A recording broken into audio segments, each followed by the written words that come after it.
দেশের অবস্থা বুঝাতে গিয়ে প্রধান উপদেষ্টা ডক্টর ইউনূস মারফত আমরা জানতে পেরেছি আওয়ামী লীগের কার্যক্রম নিষিদ্ধ করার পর দেশ যুদ্ধ পরিস্থিতির মধ্যে আছে। এই মন্তব্যের সাথে আপনারা একমত পোষণ করছেন কিনা? অনেকেই বলছেন আওয়ামী লীগের সাথে বিএনপির একটা গোপন আঁতাত তৈরি হয়েছে, আওয়ামী লীগকে এখন দেখে শুনে রাখছে বিএনপি, আওয়ামী লীগের সবচেয়ে বড় বন্ধু এখন বিএনপি। আপনি যদি একটু বলেন। আমাদের বিশ্বাস যে আওয়ামী লীগ এত সহজে এদেশে পুনরুদ্ধার হতে পারে না। আচ্ছা, এখানে একটা প্রশ্ন, সেটা হচ্ছে যে আপনাদের সঙ্গে বৈঠকের পর দেশের, আমি আবার বলি, দেশের অবস্থা বুঝাতে গিয়ে ডক্টর মোহাম্মদ ইউনূস বলেছেন আওয়ামী লীগ নিষিদ্ধ করার পরে নাকি দেশে একটা যুদ্ধ পরিস্থিতি তৈরি হয়েছে এবং সেই যুদ্ধ পরিস্থিতির মধ্যে থেকে তৃণমূল পর্যায়ে যারা এই যুদ্ধ পরিস্থিতি, উনার কথা যদি সত্য হয়, উনি তো ভেবেচিন্তেই কথা বলেছেন নিশ্চয়ই, উনার কথা যদি সত্য হয়, আপনি যদি বলেন যে আওয়ামী লীগের সেই শক্তি আসলে নাই, কারণ যেভাবে চুরি বাটপারি গুন্ডামি বদমাইশি তারা করছে, তারা তার ফিরতে পারবে না, তখন আওয়ামী লীগের হয়ে যুদ্ধ পরিস্থিতিকে আপনারা করতেছেন কিনা, মানে বিএনপি হেল্প করতেছে কিনা যে এরকম একটা যুদ্ধ পরিস্থিতি করার জন্য? কেন বিএনপি করবে? বিএনপি আওয়ামী লীগের দ্বারা নির্যাতিত নিপীড়িত, আমরা তাদের বিচার চাই। সেখানে কেন আমরা যুদ্ধ পরিণতি করব বলছেন? কিন্তু আমরা সারা দেশ থেকে খবর পাচ্ছি যে বিভিন্ন জায়গায় চাঁদাবাজি, দখলবাজি, টেন্ডারবাজি সেগুলি বিএনপি নেতাকর্মীরা করছেন, প্রায় দখলে নিয়ে নিয়েছেন, প্রায় একই কথা বলছেন যে 16 বছর ধরে আমরা যেহেতু এইটার মধ্যে নাই, এখন আমরা এটাই করব বা এটাই করতে হবে। আপনি আপনার সংসদীয় এলাকা থেকে, আসলেও আমার গ্রামের বাড়িও সেখানে, আপনি নিজেও এ ধরনের সালিশ, এ ধরনের বকাঝকা আপনাকে নিজেকেও বারবার দিতে হচ্ছে, বলতে হচ্ছে বারবার। এই ব্যাপারটাকে কেমনি দেখেন? অনেক জায়গায় মানে আমার কাছে যতদূর খবর আপনার নিয়ন্ত্রণে, মানে আপনি এত বড় একজন নেতা, আপনার নিয়ন্ত্রণে আসলে সবটা নাই, মানে এই ব্যাপারটা নিশ্চয়ই আপনারও জানা আছে, আপনি এটাতে কিভাবে দেখবেন? না, এটা যদি আমার নির্বাচনী এলাকার কথা বলা হয়, আমি বলতে চাই যে সেরকম কোনো অভিযোগ এ পর্যন্ত আসে নাই। আর এমনি সারা বাংলাদেশে কিছু কিছু ক্ষেত্রে আমরা আওয়ামী লীগ যে সকল পথ দেখিয়ে গিয়েছিল, যেমন কিছু ব্যবসা, কিছু টেন্ডার, কিছু বাস স্ট্যান্ড বা টেম্পো স্ট্যান্ডে যে খাজনা উঠানো, এগুলো কিন্তু চলছিল এবং আওয়ামী লীগের ওইসব নেতাকর্মী পালিয়ে যাওয়ায় এখানে একটা গ্যাপ হয়েছে। এই গ্যাপে আমাদের ছেলেপেলে অনেক জায়গায় করছে, কিন্তু নিয়ম নীতি মেনে করছে। তো সেখানে আমাদের যারা নিয়ম নীতি মেনে চলছে না তাদেরকে বিরুদ্ধে কিন্তু আমাদের দল বিভিন্ন সময় বিভিন্ন ধরনের অ্যাকশন নিয়েছে, পদক্ষেপ নিয়েছে। এই পর্যন্ত আমরা জানি হাজারের উপরে নেতা কর্মী এইসব দোষে দোষী হওয়ায় তাদেরকে দল থেকে সাসপেন্ড করা হয়েছে, তাদের পদ স্থগিত করা হয়েছে। আমরা দলীয়ভাবে, সাংগঠনিকভাবে এ ব্যাপারে সচেতন এবং আমরা সেভাবে অ্যাকশন অব্যাহত রাখছি। জনাব খন্দকার মোশাররফ হোসেন, আমাদের দর্শকরা একটি প্রশ্ন বারবার করতেছেন, আজকে করতেছেন, এর আগেও করেছেন, সেটি হচ্ছে বিএনপির একজন নেতা জনাব সালাউদ্দিন আহমেদ, তিনি তার একটি তার নির্বাচনী এলাকায় তাকে আমরা দেখেছি অনেকগুলি গাড়ি বহরের মধ্যে তিনি এস আলম, সাবেক যে দুর্নীতিগ্রস্ত ঢাকা থেকে, মানে বাংলাদেশ থেকে টাকা পাচারকারী বলে পরিচিত, তার গাড়ি ব্যবহার করেছেন বা তার গাড়ি তার দলের লোকেরা ব্যবহার করেছেন, এরকম একটা অভিযোগ। এখনকার অভিযোগ হচ্ছে জনাব সালাউদ্দিন আহমেদের ছেলে, তিনি এস আলম সাহেবের অফিসে বসছেন বা এস আলমের সাথে একটি সম্পর্ক রাখছেন। এই ব্যাপারটা আপনারা আসলে কিভাবে দেখছেন?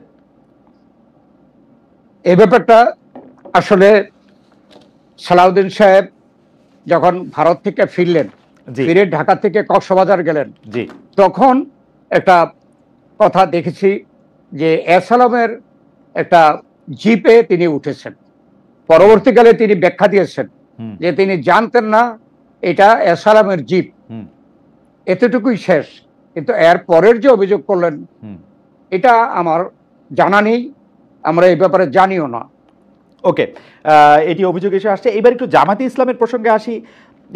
অগাস্টের পট পরিবর্তনের পরে বিএনপির সঙ্গে জামায়াতের দূরত্ব বেড়েছে অনেকটা।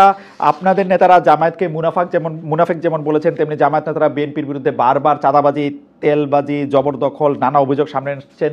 জামায়াত প্রসঙ্গে আপনারা বারবার বিভিন্ন বিষয়গুলি একদম স্পষ্ট করেছেন। এদিকে আবার জামায়াতের শীর্ষ নেতারা গিয়ে লন্ডনে বেগম খালেদা জিয়া এবং তারেক সাহেবের সাথে দেখা করে এসেছেন। এটি একটি অদ্ভুত পরিস্থিতি। আপনি একটু বলবেন কিনা যে বিএনপির প্রধান শত্রু যে এখন জামাত মনে হচ্ছে পলিটিক্যালি, এইটা কি আসলে একটা স্টেজড গেম? মানে পরে দিয়ে গিয়ে, মানে আওয়ামী লীগ যেমন একটি হাসি খুশি বিরোধী দল জাতীয় পার্টিকে সৃষ্টি করেছিল, বিএনপিও কি জামায়াতের সাথে ওরকম একটা টাইয়ের সঙ্গে আছে না? জামাতের সঙ্গে সত্যি বিএনপির কিছু দূরত্বও আছে আসলে। আসলে 5ই আগস্টের পরে এই দেশে যে রাজনৈতিক দলগুলো আছে এবং নতুন রাজনৈতিক দল হয়েছে, তারা আমাদের বিশ্বাস যার যার অবস্থান থেকে তারা কিন্তু কাজ করছে আগামী নির্বাচনে, তারা নির্বাচনে যাওয়ার জন্য।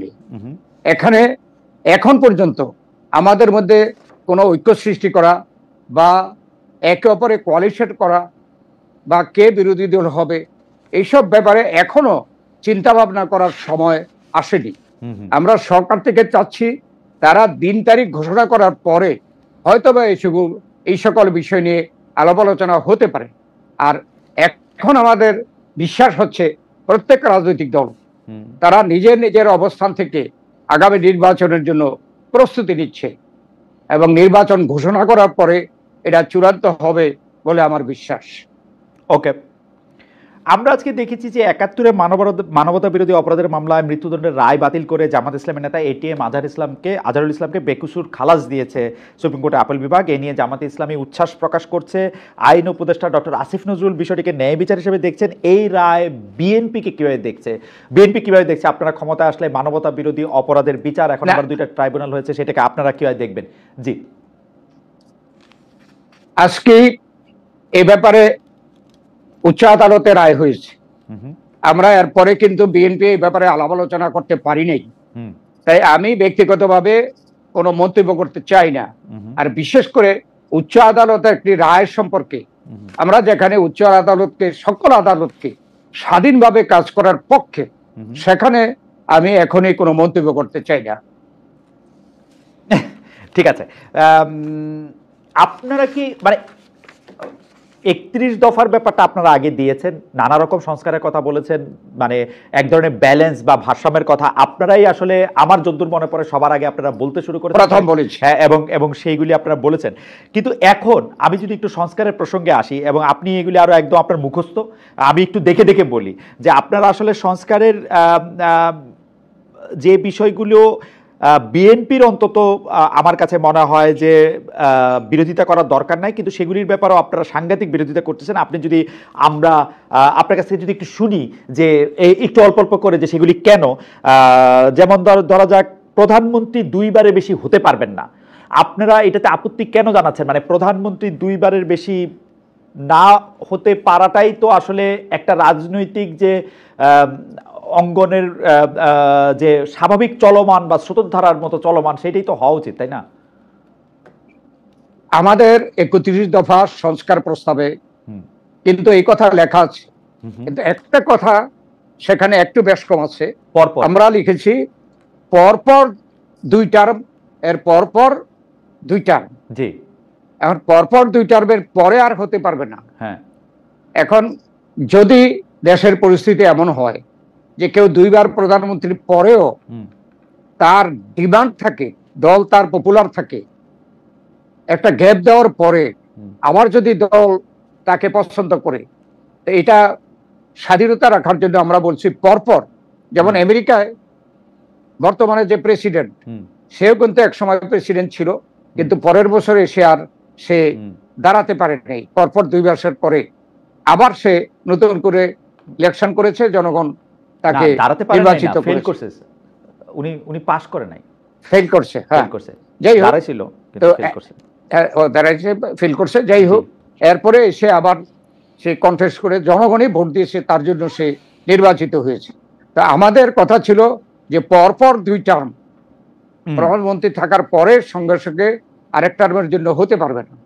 এরপরেও যদি জাতির প্রয়োজন থাকে তখন সেটা দেখা যাবে। প্রধানমন্ত্রী দলীয় মানে আপনারা চাচ্ছেন যে প্রধানমন্ত্রী 2বারের বেশি যদি পরপর হওয়ার পরও যদি তার আর ডিমান্ড থাকে, তাহলে সে আবার এটা হইতে পারবে, এরকম একটা জায়গায় আপনারা রাখতে চান। কিন্তু আমার কাছে মনে হয় যে যেই কারণে আমরা ফেসিস্ট বলি শেখ হাসিনার পক্ষে, যেমন আপনিও শুনেছেন, এবং আওয়ামী লীগের পক্ষ থেকে 2041 সাল পর্যন্ত প্রধানমন্ত্রী থাকবেন বা আওয়ামী লীগ থাকবে, এরকম একটা, তো ওইটা তো আসলে একটা স্বাস্থ্যকর, মানে হয় কি আসলে খুব বেশি হেলদি পলিটিক্যাল প্র্যাকটিস কি হয়? না, সেটা হয় না।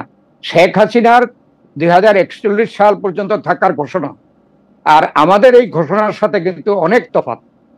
পরপর 2 টার্ম জনগণ যাকে নির্বাচিত করবে তার পপুলারিটি থাকলেও এর পরের টার্মে সে দাঁড়াইতে পারবে না। ওকে, এখানেই তো ব্যালেন্স করার জন্য আমরা এই প্রস্তাবটা রেখেছি। আচ্ছা, 2 নম্বরটা হচ্ছে প্রধানমন্ত্রী দলীয় প্রধান হতে পারবেন না, বা প্রধানমন্ত্রী সংসদ নেতা হতে পারবেন না। এই দুটি বিষয়ে একটা সংস্কার একটা প্রস্তাব ছিল, এই দুটি বিষয় আপনারা মানা করেছেন। এর পেছনের কারণও যদি 2-1 লাইনে বলতেন যে প্রধানমন্ত্রী দলীয় প্রধান থাকার দরকার কি? সংসদ নেতা থাকেন, কিন্তু মানে এটাও আমি মনে করি যে এইটা প্রধানমন্ত্রী সংসদ নেতা হতে পারবেন না, এটা খুব যৌক্তিক প্রস্তাব নাও মনে হইতে পারে, কিন্তু প্রধানমন্ত্রী দলীয় প্রধান থাকার দরকার কি? এটা আমরা প্রস্তাব করেছি। আচ্ছা, এটা নিয়ে জাতীয় ঐক্যমতের যে আলোচনা চলছে সেখানে এই বিষয়টিও আলোচনায় আছে। তবে আমরা বলতে চাচ্ছি, বর্তমানে যে দেশের অবস্থা, যিনি প্রধানমন্ত্রী হবেন তিনি যদি দলের প্রধান না থাকেন, দলীয় যে সাংগঠনিক ডিসিপ্লিন সেটা নষ্ট হয়ে যেতে পারে। আর আরেকটি কথা হলো যে প্রধানমন্ত্রী হিসাবে তার মূল দায়িত্ব হলো পার্লামেন্টে তাকে জবাবদিহি করতে হবে। তো পার্লামেন্টে যদি বিরোধী সরকার দলের প্রধান তিনি না হন, তাইলে কেন উনি জবাবদিহি করবেন? সেই সুবিধার জন্য আমরা বলছি যে এখানে আমাদের যে রাজনৈতিক পরিবেশ তাতে কার্যকর ভাবে যাতে করে প্রধানমন্ত্রী কাজ করতে পারে, সেই জন্য আমরা পার্লামেন্টেও তাকেই লিডার অব দি পার্টি করার ব্যাপারে আমরা মতামত দিয়েছি। তারপরেও আলোচনা হবে, ঐক্যমত্য নিয়ে এখনো আলোচনা বাকি আছে, জুন থেকে আবার শুরু হবে, সেখানে অনেক কিছু হয়তো নেগোসিয়েটেড হতে পারে। ডক্টর খন্দকার মোশাররফ হোসেন, এই মৌলিক সংস্কারের ক্ষেত্রে যেই একটা বিষয়ে জামায়াত, এনসিপি এবং বিএনপি একমত হয়েছে সেটা হচ্ছে যে আপনারা রাষ্ট্রীয় মূলনীতিতে বহুত্ববাদ চান না। এখন আমার প্রশ্ন হচ্ছে, সংবিধান থেকে সংস্কার কমিটি, আমার শিক্ষক ডক্টর আলী রিয়াজ ওই কি বলে জানি ধর্মনিরপেক্ষতা বাদ দিতে বলছেন। এখন ধর্মনিরপেক্ষতা বাদ দিয়া যদি বহুত্ববাদও এটার মধ্যে ইনক্লুড না করা হয়, তাহলে বাংলাদেশের সংবিধানের মূলনীতি কি এক পক্ষের লোকজনের জন্য, এক ধরনের লোকজনের জন্য, এক ধর্মে বিশ্বাসীর জন্যই থাকবে শুধু, মানে যারা ডমিনেন্ট ফোর্স? না, আমাদের বর্তমান সংবিধানেও আছে, এটা শহীদ জিয়াউর রহমান এটা ইন্ট্রোডিউস করে গেছিল যে আমাদের আল্লাহর উপরে বিশ্বাস এবং সকল ধর্মের সমান অধিকার। তো সেটা যদি সমান অধিকার সকল ধর্মের থাকে, এখানে বহুত্ববাদ দিয়ে কি ধর্মীয় বিষয় বলা হচ্ছে না অন্য কিছু বলা হচ্ছে, এটার ব্যাখ্যা নাই। তাই আমরা বলছি যে সংবিধানে এখন যেভাবে আছে আল্লাহর উপরে বিশ্বাস, যেহেতু 91% মুসলমান এই দেশে, তো সেই জন্য তাদের যে রাষ্ট্রীয় মূলনীতিতে থাকবে হচ্ছে আল্লাহর উপর বিশ্বাস, সর্বশক্তিমান আল্লাহর উপর বিশ্বাস, এবং তো সর্বশক্তিমানের সঙ্গে আছে সকল দলের সমান অধিকার। সর্বশক্তিমান আল্লাহর প্রতি বিশ্বাস, তো তাহলে মানে 100% মানুষই তাই করতে হবে মূলনীতিতে, তা থাকলে মানে আলাদা কিছু করতে হবে না। না না না, ওখানে তো মূলনীতিতে শুধু আল্লাহর উপরে বিশ্বাস এটা না, আল্লাহর উপরে বিশ্বাস এবং সকল ধর্মের সমান অধিকার। আর বহুত্ববাদ আমরা মনে করি, আপনারা বহুত্ববাদকে বাদ দিতে চাইলেন কেন? মানে এটা তো বহুত্ববাদী মনে হচ্ছে, সবার যদি সমান অধিকারই থাকে, এটা তো সব ধর্ম, যেহেতু এটা আছে এতদিন পর্যন্ত প্র্যাকটিস হচ্ছে। হ্যাঁ, এখানে বহুত্ববাদ বললে ধর্মীয় বহুত্ববাদ না বলেও অন্য কিছু এখানে এটা ইন্টারপ্রিটেশন হইতে পারে, সেই জন্য আমাদের এটা সম্বন্ধে, যেহেতু এটা আছে সেই জন্য যেভাবে আছে সেটাকে আমরা সমর্থন করছি। আপনারা এই বক্তব্যের সাথে একমত হন নাই যে জ্যেষ্ঠতম বিচারক প্রধান বিচারপতি হবেন? এইটা কেন, মানে এইটার ব্যাপারে আপনাদের আপত্তি কেন? এটার ব্যাপারে এখানে যেভাবে আসছে বর্তমানে, হ্যাঁ, জ্যেষ্ঠ বিচারপতি যদি কাজে সক্ষম থাকেন তাহলে তো তাই হচ্ছে। তো যদি আমরা ওইটা স্পেসিফিক রাখি তাইলে হবে কি, যে যদি জ্যেষ্ঠ বিচারপতি সক্ষমতা না থাকে, বয়সের কারণে বা কোনো রোগ ব্যাধির কারণে যদি সে সেইভাবে সচল না থাকে, তাইলে তাকে প্রধান বিচারপতি করলে তো বিচারালয় তো অন্ধকার হয়ে যাবে না। কিন্তু ডক্টর খোদার মোশাররফ হোসেন, তাকে আমরা এপিলেট ডিভিশনের একজন জাজ হিসেবে রাখতেছি, কিন্তু জাস্টিস বা চিফ জাস্টিস হিসেবে নিয়োগ দেওয়ার ব্যাপারে আমরা আপত্তি জানাচ্ছি। এটা কি খুব, কারণ এপিলেট ডিভিশনের একজন জাজ তো ইকুয়ালি মানে, এবং তিনি তো নিজের বিচারও করতে পারেন আসলে, যে তিনি যদি ফিট না থাকেন এটা তো উনিই সরে দাঁড়াবেন, মানে এটা আপনাদের আপত্তিটা কি যৌক্তিক আসলে? আমরা মনে করছি যৌক্তিক। ওকে। এরপরে অন্যান্য দলের মতামত নিবে, এবং যে কমিটি আছে এখন তারা সময় মতো আলাপ আলোচনা করে ঐকমত্য সৃষ্টি করে এটা ঘোষণা করবে, তখন আমরা ফাইনালি মতামত দেব। সংবিধান সংশোধনে আপনারা গণভোট চান না, এটার কোনো মানে স্পেসিফিক কারণ আছে যে সংবিধান সংশোধনে আপনারা কেন গণভোট চান না? সংবিধানে এ পর্যন্ত যেটা প্র্যাকটিস হচ্ছে, লিপিবদ্ধ আছে যে সংবিধানের কোন ধারা যদি সংশোধন করতে হয় সেটা সংসদে সংশোধন করতে হবে, এটাই তো যথেষ্ট। জনগণের নির্বাচিত সরকার থাকবে আর সংসদ থাকবে, সেই সংসদ সংবিধান যেটা করতে চায় এটা সেই অধিকারটা তো সংসদের থাকতে হবে। নারী আসনে সরাসরি নির্বাচন আপনারা চান না? নারী আসনে সরাসরি নির্বাচন হলে কি মানে মানে ঢাকা দক্ষিণের সিটি কর্পোরেশনের মেয়র সম্পর্কে যেটা বললেন, এখানে সিটি কর্পোরেশনের মেয়র ইঞ্জিনিয়ার ইশরাক নির্বাচনের পরপর দেশের আইন অনুযায়ী মামলা করেছিল, এবং ওই মামলাটা ডিল করেন নির্বাচন সংক্রান্ত একটি ট্রাইব্যুনাল। সেই ট্রাইব্যুনালে ব্যারিস্টার তাপস ওখানে এটাকে শেষ করে দিতে পারত, না করে হাইকোর্ট থেকে ওই মামলাটাকে স্থগিত করেছে। এবং ইশরাক যখন এই মামলাটা গিয়ে উত্থাপন করেছে, তখন এখানে যে অন্য পক্ষ উপস্থিত হওয়ার জন্য হাইকোর্টেও উপস্থিত হতে পারে না, যেহেতু ব্যারিস্টার তাপস পালিয়ে গেছে, এবং সে পালানো অবস্থায় আইনজীবী নিয়োগ করতে পারে না। যখন হাইকোর্ট থেকে এটাকে খারিজ করে দিয়ে তাদের নির্দেশে ছিল যে নির্বাচন যে ট্রাইব্যুনাল, সেই ট্রাইব্যুনাল এ ব্যাপারে সিদ্ধান্ত নেবে। নির্বাচনী ট্রাইব্যুনাল সিদ্ধান্ত নিল ইঞ্জিনিয়ার ইশরাকের পক্ষে, যেহেতু সেখানেও ব্যারিস্টার তাপসের পক্ষে ব্যারিস্টার তাপসও ছিল না, কোনো আইনজীবীও রাখতে পারে নাই। এই রায়টা দেওয়ার পরে নির্বাচন কমিশনের কোনো এখতিয়ার নাই গেজেট করা ছাড়া। এটা কোনো নির্বাচন কমিশন গায়ের জোরে করেছে এটা আমরা মনে করি না, বরং সরকারের পক্ষ থেকে কোন আইনে নির্বাচন কমিশন এর আগে নির্বাচন ট্রাইব্যুনাল এই পক্ষে রায় দেওয়ার পরে কেন শপথ গ্রহণ করালো না, এটা হলো আমাদের পাল্টা প্রশ্ন।